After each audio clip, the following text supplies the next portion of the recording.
आपको बहुत छोटा सा काम करना है। आपको एक कांच का कप लेना है। कांच के कप में आपको एक बड़ा चम्मच जैतून का तेल डाल देना है।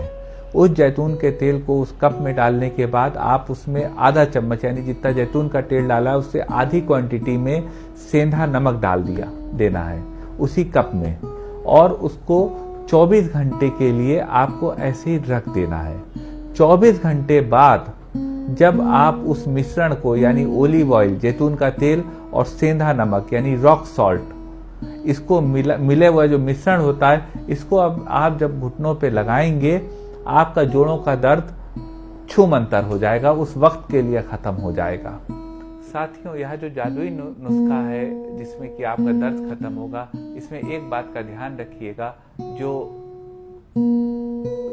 वो आप नमक और जो ऑयल है, तेल है, उसको आप जो है धूप में 24 घंटे रखिएगा।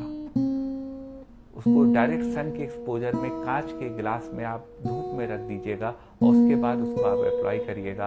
आप उसका मैजिकल इफेक्ट देखेंगे। इतना अचूक नुस्खा है ये, और आप समझ सकते हैं 3 रुपए का जैतून का तेल और 1 रुपए का लाहौरी नमक, 90 रुपए किलो है इस समय रॉक सॉल्ट, तो 1 रुपए का रॉक सॉल्ट लगेगा। जैतून का तेल 800-1000 रुपए लीटर है, तो आधा चम्मच आपको देना। वो मिश्रण कई दिन चल जाएगा, एक ही दिन में सारा खर्च नहीं होगा, वो आपका 4-5 दिन चल जाएगा। तो 2-3 रुपए के खर्चे पे जो यह आपका नुस्खा होगा, यह आपके घुटनों के दर्द को खत्म कर देगा।